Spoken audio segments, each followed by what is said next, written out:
Tonight, a bear of a scare. The Fed steps in again to try to stop a spreading financial crisis and spare investors, large and small, from untold billions in losses. I'm Russ Mitchell. Also tonight, you saw the shocking story on 60 Minutes.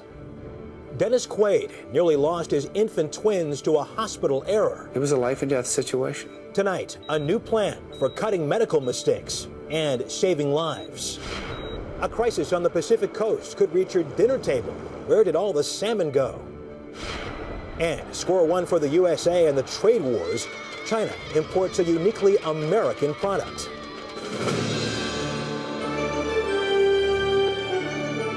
This is the CBS Evening News with Katie Couric. And good evening. Katie is off tonight. The Federal Reserve is taking emergency action to calm world markets and contain a financial crisis that was spreading from bank to bank.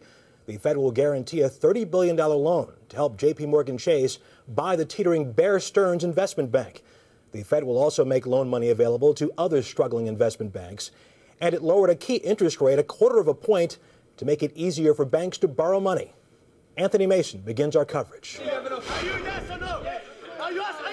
With global financial markets on the verge of a meltdown, the Federal Reserve took sweeping action to save a major investment bank from going under and avert a financial crisis.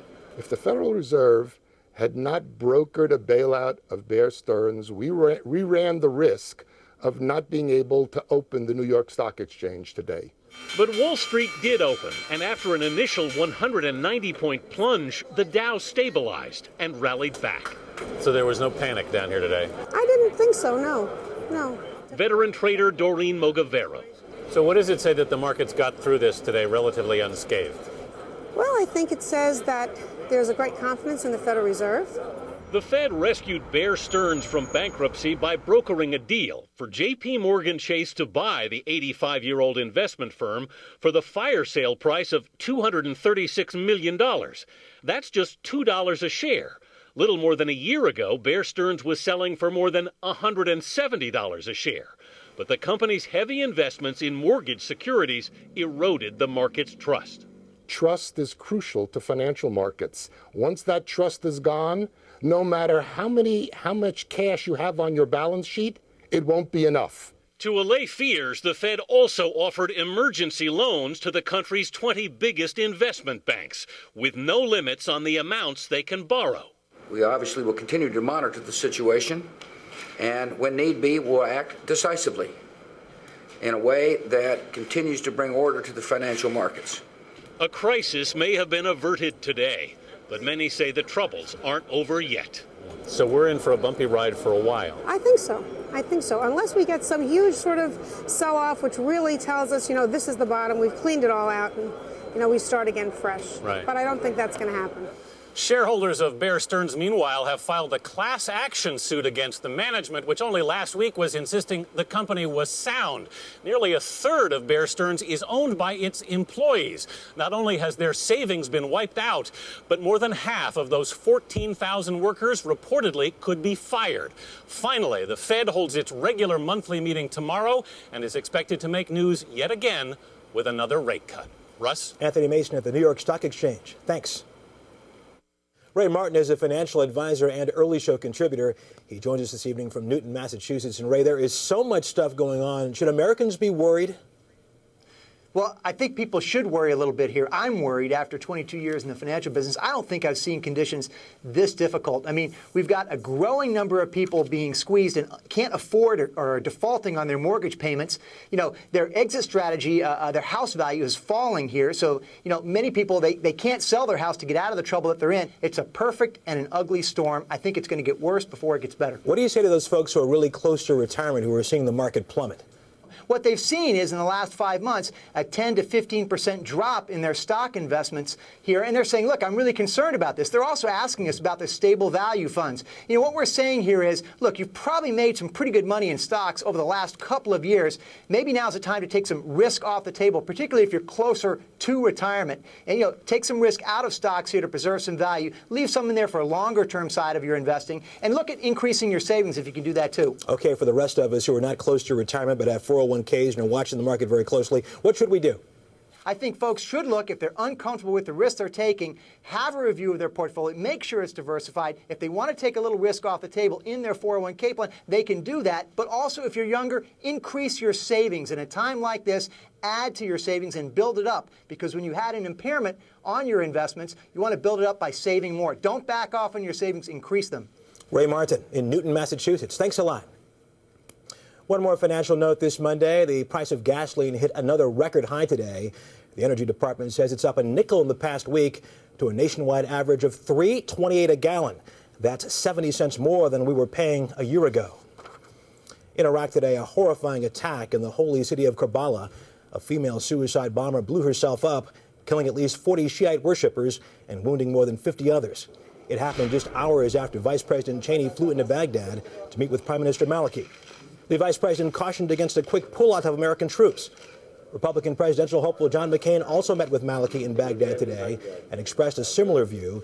He said the U.S. needs to stay in Iraq until al-Qaeda is defeated there. From Iraq to Pakistan, 4 FBI agents are recovering tonight after being hurt in a restaurant bombing over the weekend. Their injuries are not life-threatening. A Turkish woman was killed in the attack. Pakistan's government believes it may have been the work of a man who was quickly becoming one of the world's top terrorists. And tonight, Bob Orr gives us our first good look at him. These pictures, obtained by CBS News from Pakistani sources, are among the first public images ever to surface of a man U.S. intelligence officials call one of the most dangerous people on the planet.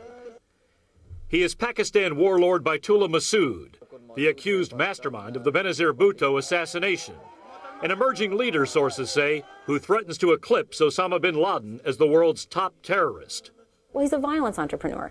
Terrorism analyst Christine Fair says Baitullah Masood, seen at this Taliban meeting in South Waziristan, is running a training camp for suicide bombers in Pakistan's off-limits tribal region, a magnet for radical Islamic recruits from Europe and potentially the U.S.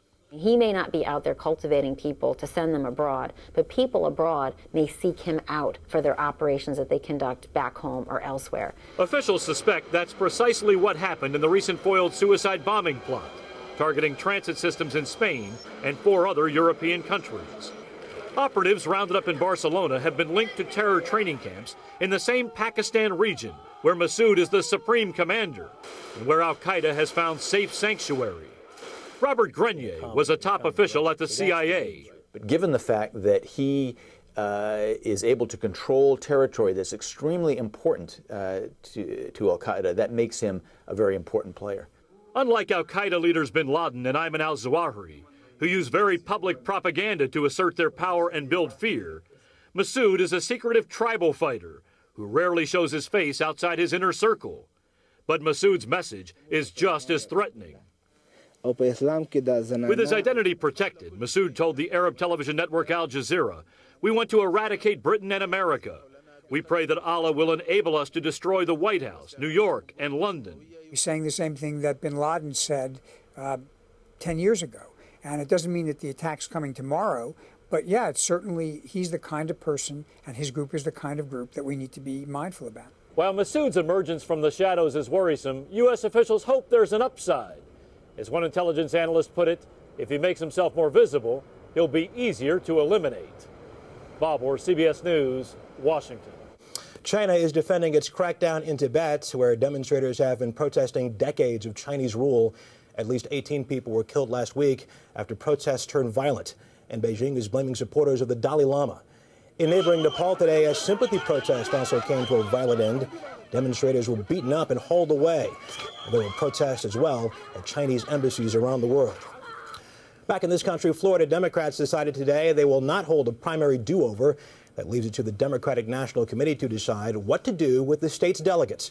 So far, the DNC is refusing to seat them because Florida violated party rules by holding its primary before Super Tuesday. Here in New York, a truly amazing scene in a state rocked by scandal.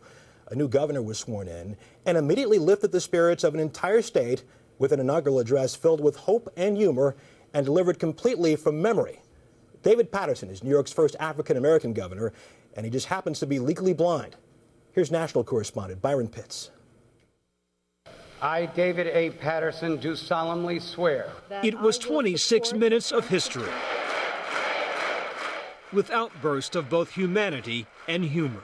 I would like to thank my colleague in government, who I've now forgiven for shooting me with a water gun a few years ago.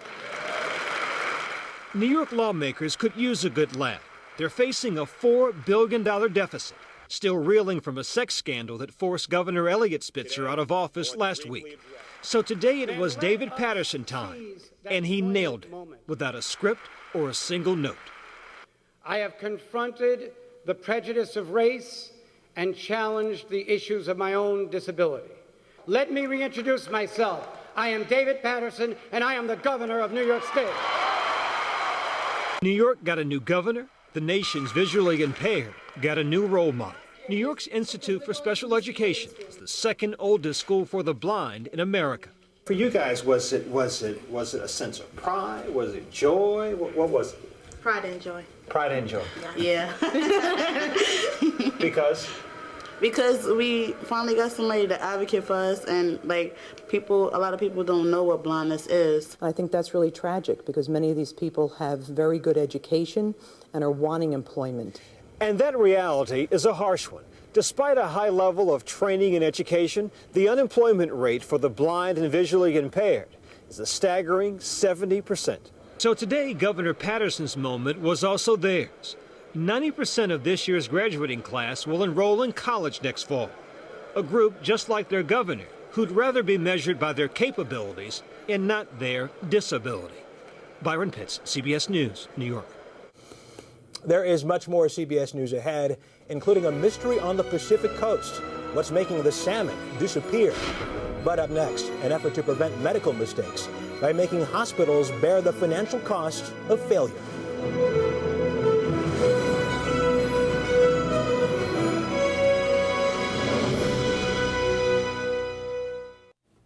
You may have seen his story on 60 Minutes last night. Actor Dennis Quaid nearly lost his infant twins to a medical error, and that's putting a new spotlight on hospital mistakes. Nearly 100,000 people die as a result of them every year. And tonight, Wyatt Andrews has the story of a new plan aimed at cutting medical errors. In Eye on Your Health. Okay. William Doyle survived his open heart surgery, but was almost killed days later by a hospital mistake. At any time, I very easily could have died from this infection if I hadn't. It was a chest infection caused by a breakdown in hospital cleanliness. After a second operation and months of extra care, the bill to treat his infection was almost double the charge for his surgery. Are you telling me that the complication was more expensive than the original problem? Absolutely. Yes, it was. By a lot. Quite a bit. What to do about big, expensive hospital mistakes is a question about to be answered in a revolutionary way. Both the Medicare system and several large insurance companies have said they won't pay hospitals anymore for certain preventable errors. Beginning in October, Medicare will no longer pay for 8 hospital mistakes, including bed sores, giving the wrong type of blood, and chest infections after bypass surgery. We think this is a big deal. Carrie Weems, Medicare's acting administrator, says when the system stops paying for preventable mistakes, hospitals will stop making them. And that really is what this is about, is avoiding errors and improving the quality of care for everybody. One state, Pennsylvania, is already refusing to pay for errors. Its Medicaid program lists 27 mistakes called never events, including surgery done on the wrong body part and death or disability from a medication error for which hospitals will not be paid. It was a life and death situation. Medication error is what almost killed the twins born to actor Dennis Quaid and his wife Kimberly. They told Steve Kroft the twins got massive overdoses of the blood thinner heparin. This mistake occurred right under our noses, that the nurse didn't bother to look at the dosage on the bottle. It's not just about constraining cost. It's about saving lives. Pennsylvania's governor, Ed Rendell, says that's why his state will no longer tolerate or pay for hospital mistakes. Preventable medical errors cause more deaths in this country than Alzheimer's, diabetes, and they're almost up to the level of things like stroke. That's stunning, isn't it? Once we get you moved Already, some innovative hospitals are working to eliminate mistakes. Before every bypass surgery, surgeons in the Geisinger Health System in Pennsylvania use a 40-step safety list. When did the antibiotics go in? 903. And if there is an error, the hospital pays. No added expenses are charged to the patient or insurance company. It's like a warranty, and after 2 years, they say it's working. We've had fewer complications. We've had fewer mortalities. Generally, all those clinical outcomes are moving in the right direction. For decades, the U.S. healthcare system has paid doctors and hospitals by the services they perform, even if the services harm the patient. To many experts, the real question is, why did it take so long to stop paying for preventable mistakes? Wyatt Andrews, CBS News, Philadelphia. When we come back, an entire fishing industry virtually wiped out, and no one's sure why. There is a developing crisis on the West Coast. The wild salmon there have all but vanished. For seafood lovers, Pacific salmon may be very expensive this spring and summer, and an entire industry could be wiped out. As John Blackstone reports, the problem traces back to the Sacramento River, but no one's sure exactly what happened. At fishing docks in California, the news is hitting fishermen like a tidal wave. I would say it's probably the worst disaster ever in the history of salmon fishing. Salmon have almost disappeared from the most important river system on the West Coast, so virtually all salmon fishing there will be banned this year. It's pretty astounding. It's never happened before. Most salmon caught on the California and Oregon coast begin their lives in the Sacramento River and return there to spawn. But over the last 3 years, the number of returning salmon has plunged more than 75%, from above 800,000 to less than 200,000. Fisherman Don Hansen heads the advisory council that's decided the only way to save the salmon is to leave them in the ocean.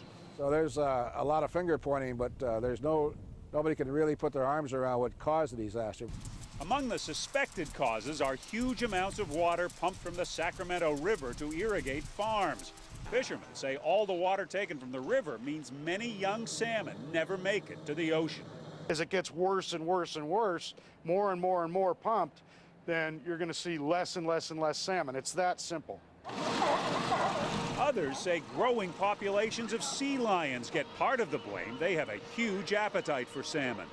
Researchers cite as many as 46 different factors that could be hurting the salmon. But for fishermen, it comes down to one big problem: jobs. We don't know what we're going to do. We don't know what we're going to do. For consumers, it means higher prices and possible shortages of wild salmon.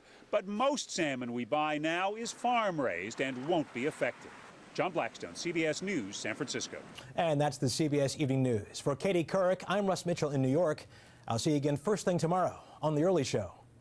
Good night.